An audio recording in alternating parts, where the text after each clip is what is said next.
Hi there, can you hear me all right? Yes, we can. Thank you very much. Excellent.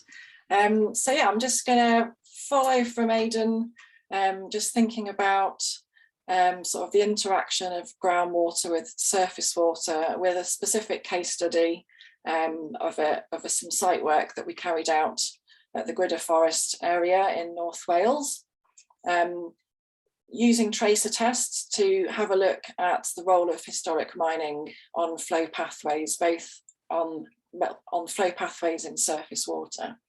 I can't share the exact location of this site with you. It's some work that we've completed for NRW. So I'm going to talk about it fairly generically in terms of the Gwydyr Forest.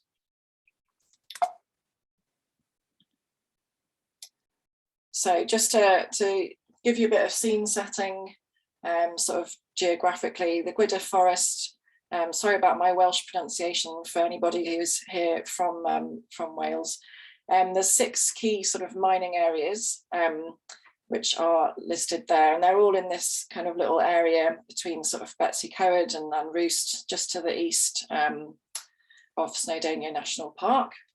And really, within this area as a whole, NRW have been looking at sort of reservoir safety. There's a lot of reservoirs in connection with these historic mines.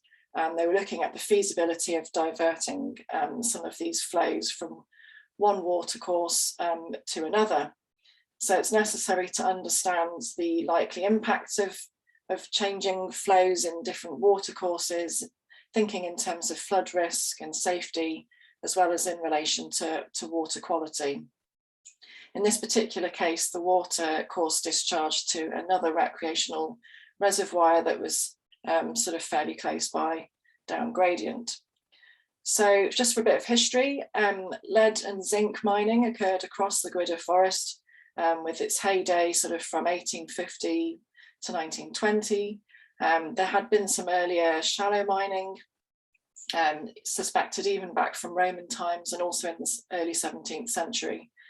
But yeah, most of the extensive works that we see the remnants of today are from that sort of that period of 1850 onwards. So there's a lot of above ground remains to consider. So there are often old engine houses or remains of them. There's a lot of waste tips and surface remains of pits and shafts. And I would say in particular, you know, it's these waste tips and the pits and shafts that really open up a very big change to the natural dynamic of groundwater, surface water interaction in terms of opening up flow paths and changing recharge and the substrate, the permeability of the substrate that the watercourses now flow across. In terms of the hydrology, we've also got these reservoirs which provided you know, a lot of flow to sort of drive the machinery for the mining. So in these pictures, in the picture on the left, you can sort of make out in the mid-ground some grey areas, and that's the remaining mine spoil in the area. And that's where at present the stream is flowing out from the reservoir just up gradient behind shot and down through that area of mine spoil, which is creating a degree of instability. And you can see the reservoir up there on the right, and in the left-hand part of the picture, that is the reservoir dam, which is obviously fairly historic and you know, not in great shape. In terms of surface sort of water hydrology, the remnant features, we've obviously got the reservoirs. We've also then got running the water from the reservoirs to the various machinery was via leats, as well as the natural water courses, which were probably diverted and moved and sort of changed throughout the sort of history of the mine as things kind of evolved and various new buildings and so on were extended. So in this picture, if you sort of look in the left hand mid-ground, you can just about see the water course coming down towards us and going off out of the left hand side of the picture. But the reservoir that we're looking at is is up to the right out of shot of the picture. And so the yellow dashed lines mark some of the sort of traces of the leaks which used to convey the water. They no longer do. I mean, I haven't seen it after heavy rain, but I'm advised that even after sort of heavy rain, they don't ever tend to be, they don't ever tend to resume their function of conveying water. So given that the sort of changes that have occurred with the mining history, to the point that actually the catchment, the surface water catchment boundaries have often been altered from the ones sort of pre-mining due to the placement of mine spoil over the original ground surface. But the other thing that has then changed is the permeability of the substrate over which the watercourses flow. So the gaining and losing nature of these watercourses is now quite variable with the addition of this made ground. Whereas before that the mining had happened, there was really very little drift cover in this area.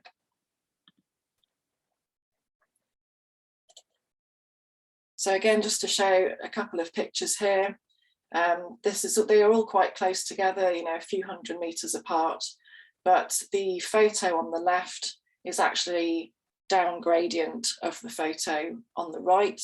And the watercourse appears to be flowing sort of almost across the grass rather than in a channel. There are quite a few sort of embedded culverts in this area, which you can see in the right-hand picture. And this suggests that there's some slow flow happening in the near surface deposits as well as being contained within the watercourse.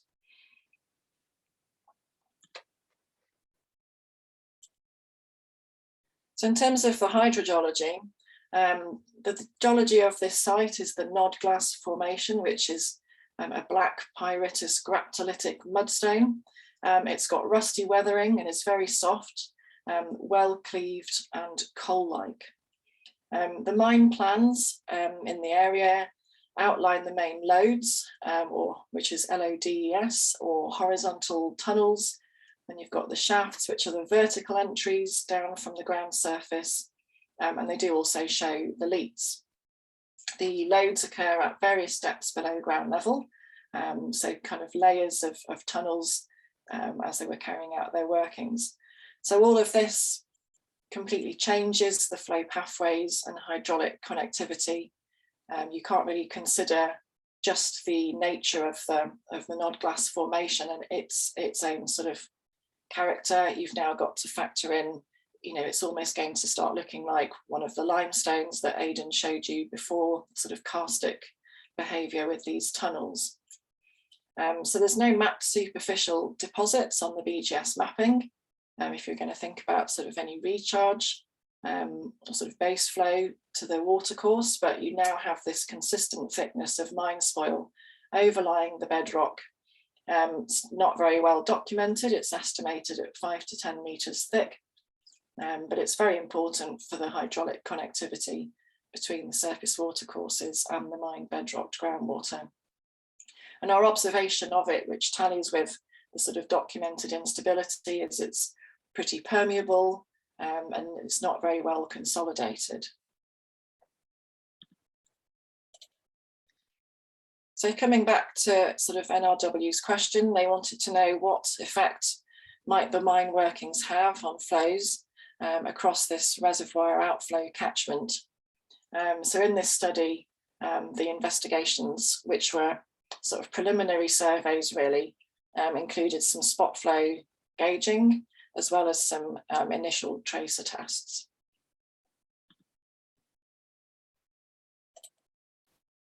So obviously I can't label anything in this map, but just for your context, the two light blue blobs in the east part of the picture, those are the relic reservoirs, the outflows of which is what they're concerned about. So currently those outflows go down to the south of the picture, out through the sort of mine spoil across that area, and where they would like to consider diverting those outflows to is the stream which has the red box and flows out to the northwest into the other water body up in that northwest corner. So the other things that are shown on here are some of the the loads, the mine tunnels, their various depths, the colour coordination. The red dots are the mine shafts. And really the area of key interest is this area in the red square. What effect is, well, what's happening in that area? Is it the case that this stream is losing water? And if so, where's it going?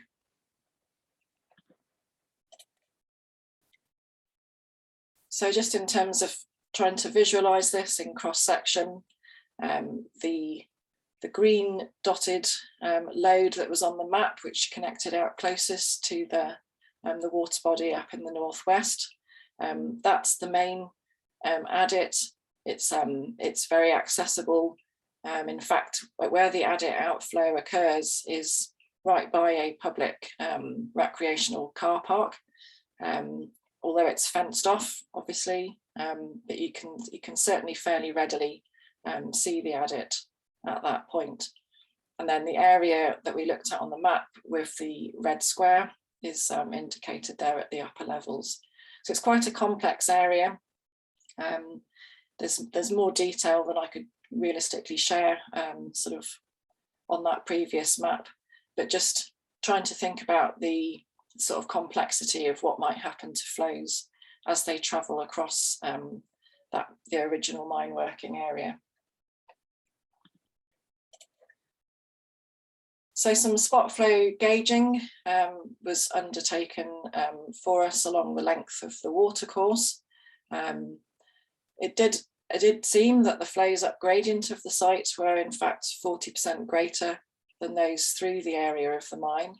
They did regain flows below that area, but there were some additional sort of tributaries coming in, which accounted for the regain in flow. I don't think it's the case that it's regaining from water within the spoil, although that remains to be seen. So the question is, are those flows that are being lost, they're going to that 33 fathom load, the dashed green one that comes out at the main adit. So in terms of carrying out the tracer test, it was a quick, several days, not several months, trying to come up with a sort of simple functioning solution. Looking at a choice of tracer options. You've got sort of the dye tracers, which I think a lot of people often know about because they're obviously quite visually dramatic. However, that was an issue for NRW in terms of public perception, particularly because of the adit coming out close to this public car park, and they were keen to avoid that.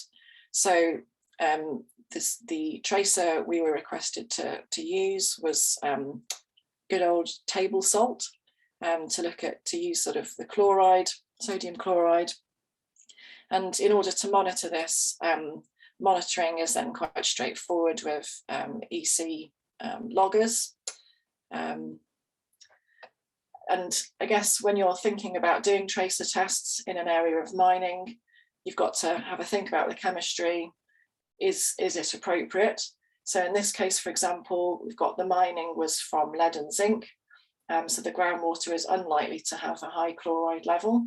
But in areas of historic coal mines and perhaps with much sort of deeper pathways and the longer residence times that Aidan alluded to before, then it'd be more likely to have a high chloride level. And in that case, salt wouldn't be such a good choice because you wouldn't be able to detect the tracer tests coming through against the background levels. So in terms of the loggers that we used, the kind of little handheld meters that you take out often for stream meter readings, they weren't going to cut it. We needed a much bigger range, up to 100,000 microsiemens per centimetre. So we had loggers set with 1 minute intervals, and we did some background sort of monitoring prior to the test and set them up the night before. So in terms of locations, we had sort of an interim check site. So barely kind of 30 meters after we'd injected the salt into the stream to verify that the plume was indeed coming through. And then a second one down gradient of flow loss area, a third one then down at the adit.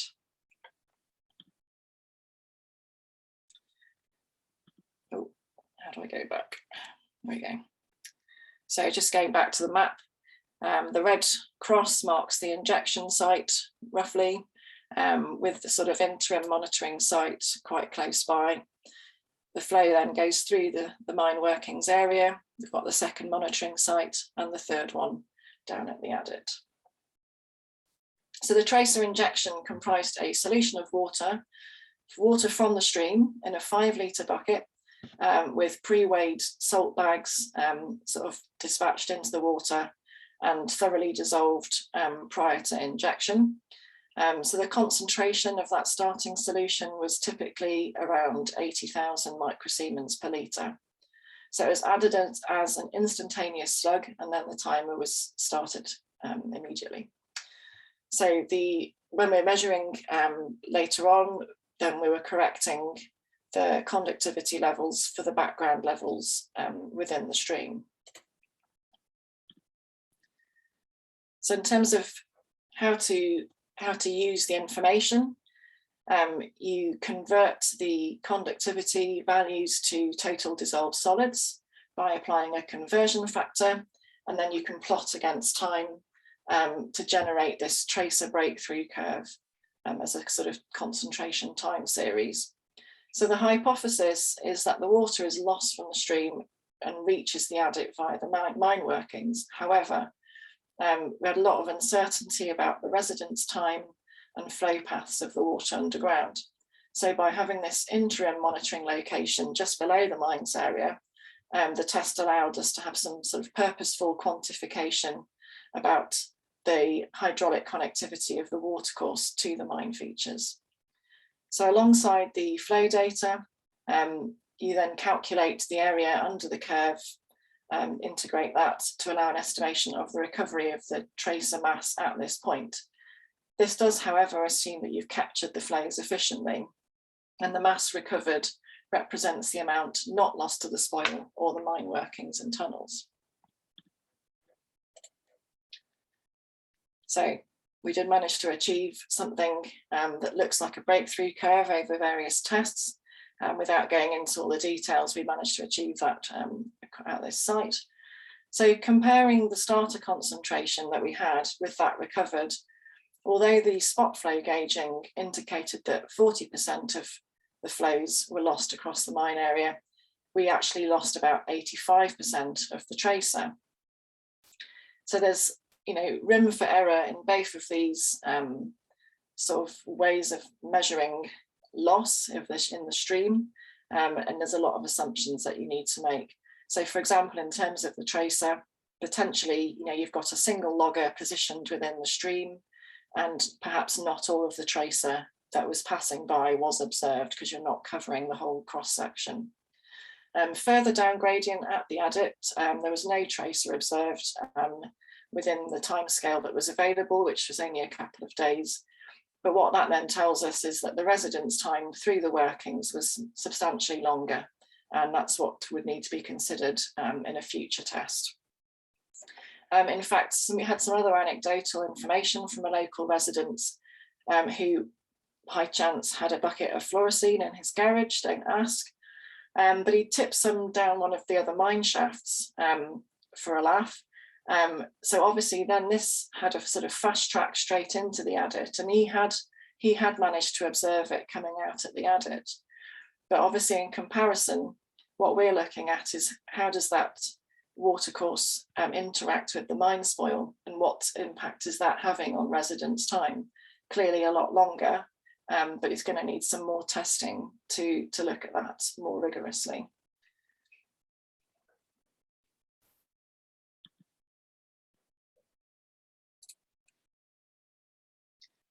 So just in summary, although the testing didn't provide conclusive evidence of the reappearance of these lost stream flows at the adit, we've demonstrated this hydraulic connectivity of the mining infrastructure to the watercourse. And in terms of addressing NRW's objectives about the effect of mine workings on watercourse flows, it's been useful to demonstrate that loss and start to quantify it. However, we've got some lessons learned. This was an upland site. Access isn't that easy in terms of safety as much as anything else. Clearly, we had to consider not using the fluorescein, but what we've learned is that really to use salt as a tracer at this site, you would really need a tanker load of salt and a significantly longer time frame to allow for the residence time and achieve more thorough testing. However, the safety and practicalities of getting a tanker load of tons of salt up onto that ground would, I don't think, pass many health and safety tests. Like shafts do open up in that kind of area. And as I mentioned before, the mine spoil's quite unstable and not well consolidated. But that said, I think as a first kind of test, we've managed to sort of achieve something and start to quantify it. But I think you've just got to be careful not to overinterpret this first effort. Don't expect your tracer test to give you all the answers. It's clearly a very complex system, and with the benefits of hindsight, I think something else we could have done is perhaps had a bit more hydrometry on this area, something up gradient of the site over a longer time frame, and also obviously some monitoring down at the adit. And then you could have had a bit of a look at the response to rainfall events and start to think about that residence time in a bit more detail. So I think that's it. If you've got any questions, happy to take them, or if you want to drop me a line with any questions, you're welcome. Thank you.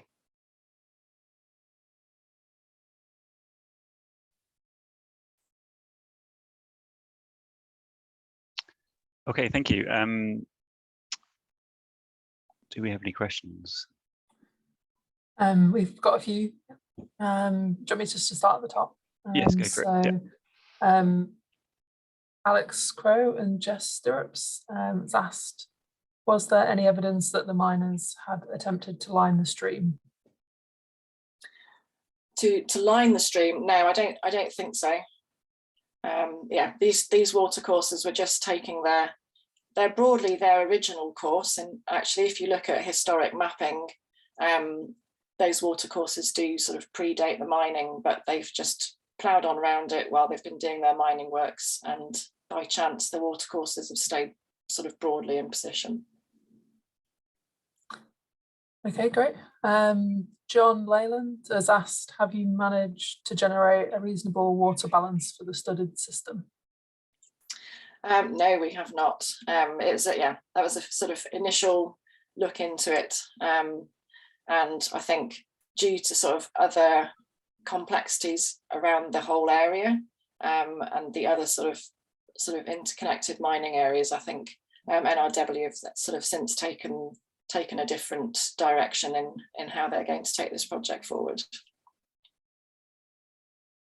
Okay, and he's also asked a follow-up question. What are the implications of the specifics of loss with respect to the suggested mitigations?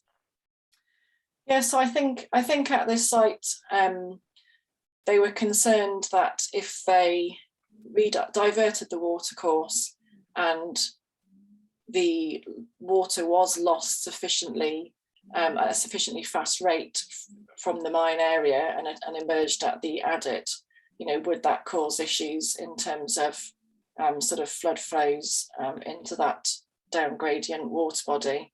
I don't have detailed further information about that, but my gut feeling would be it would probably be okay.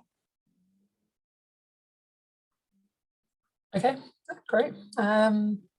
So move on to Hugh Potter has asked, are you able to estimate the relative importance of the mine wastes and mine workings on metal pollution via adit and stream?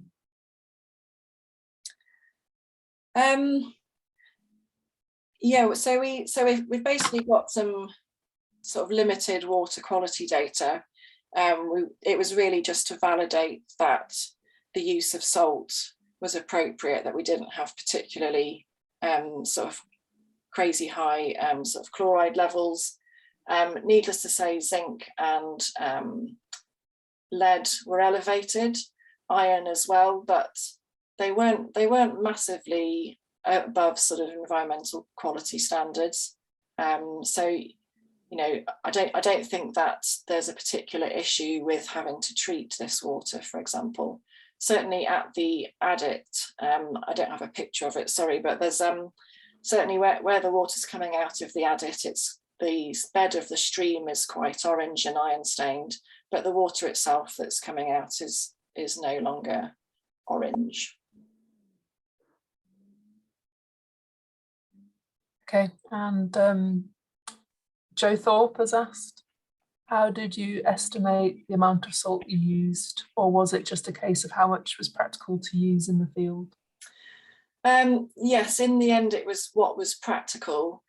We had to be able to carry it up by hand onto site, so it was a case of estimating.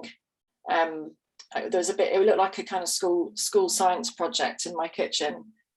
Sort of how much salt could I get away with in a 5-litre bucket of water before it was going to exceed the range of the conductivity logger. So about 500 in a 5-litre bucket, which got us to a starting solution of 80,000 microsiemens centimetre was a sort of practical level. And then obviously we did multiple sort of test runs. So carting up our 500 gram bags of salt was kind of what was practical for us in the end. Yep, sounds like a lot of salt. Yeah. So then I think there's just a couple of points. I'm not sure if they're questions, but John Leyland's just said the leats in the area were lined historically. Some were timber lined. Oh yeah, I don't think that their leats won't be lined either. No. And Hugh Potter has just said, Adam Jarvis at Newcastle Uni has published results of salt gauging by measurements at the Force Crag mine. Okay, I'd be interested to look that up, yeah. Yeah, Patrick Byrne at Liverpool John Moores has published on continuous injection salt gauging for the Wemyss mine in Wales. So that's just flagging a few studies that have happened. Yeah, no, that would be great to have a look at those.